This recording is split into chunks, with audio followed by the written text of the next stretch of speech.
रामकृष्ण हरी. भक्ती कशाशी खातात.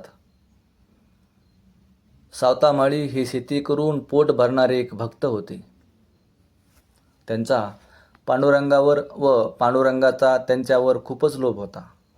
सोलापूर जवळच्या एका गावी ते राहत असत. सावतामाळी अभंग रचनाही करीत असे. काशीबा गुरव हे त्यांचे अभंग लिहून ठेवत असत. आज फक्त 37 अभंगच ज्ञात आहेत आपल्याला त्यांची, पण तेवढेही पुरेसे आहेत भक्ती शिकवायला. त्या अभंगाचं सार हेच की प्रचंड उत्कट चिंतन केले की भगवंत भेटतो. तर हा सावतामाळी त्याच्या शेतात गव्हाचं पीक घेत असे. एके वर्षी भरपूर पीक आलं होतं. त्याच सुमारास पंढरपूरकडे जाणारी वारकऱ्याची दिंडी त्याच्या शेतातून जात असताना त्याने थांबवून त्यांना भोजन घातले.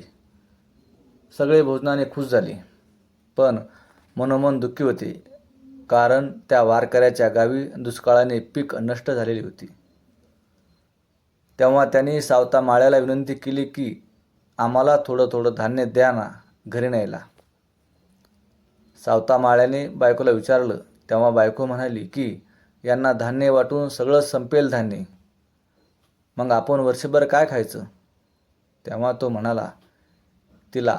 त्याने तिच्या डोळ्यात पाणीच आलं. तो म्हणाला, हे बघ, जर निर्जीव जमिनीत एक दाणा पेरला तर पांडुरंग आपल्याला शेकडो दाणे देतो.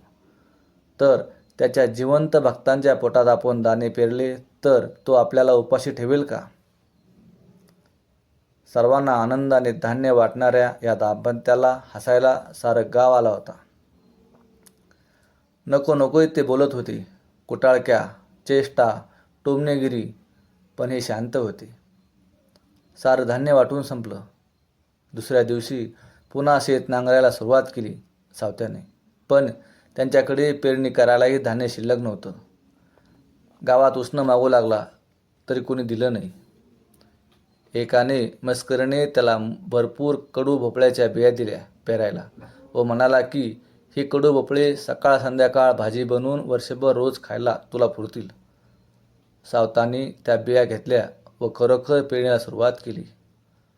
सारा गाव हसत होता, कारण कडू भोपळा तर गुरं पण खात नाहीत.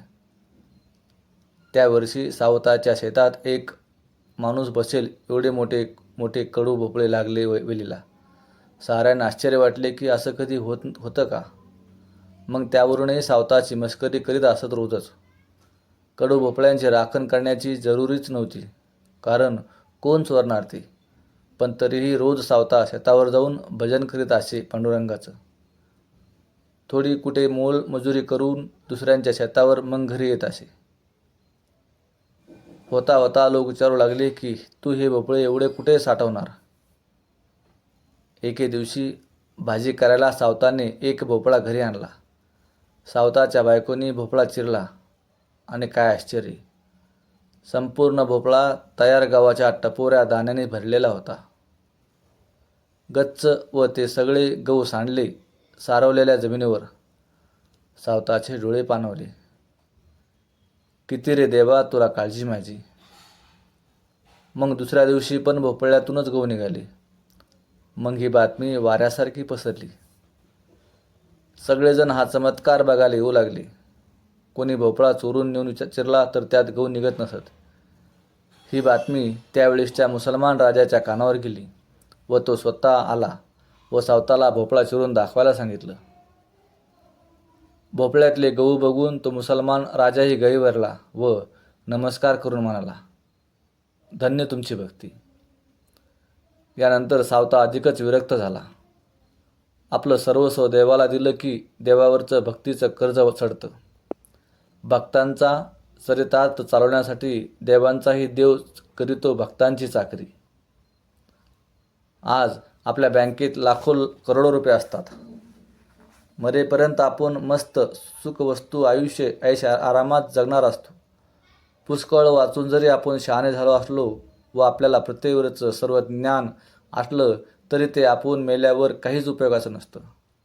वारकऱ्याकडे ते ज्ञान असतं जे मेल्यानंतरच्या प्रवासाला शिदोरीसारखं पुरणार तर असतंच, पण आत्ता या घडीलाही तो समाधानाने जगत असतो. जे समाधान आपल्याकडे सर्व काही असूनही क्वचितच आढळले भजन वा ज्ञान कानावर पडलं की आपल्या हृदयात भक्तीचे गव्हाचे दाणे तयार होत असतात. हा सगळा या नामाचा महिमा. रामकृष्ण हरी.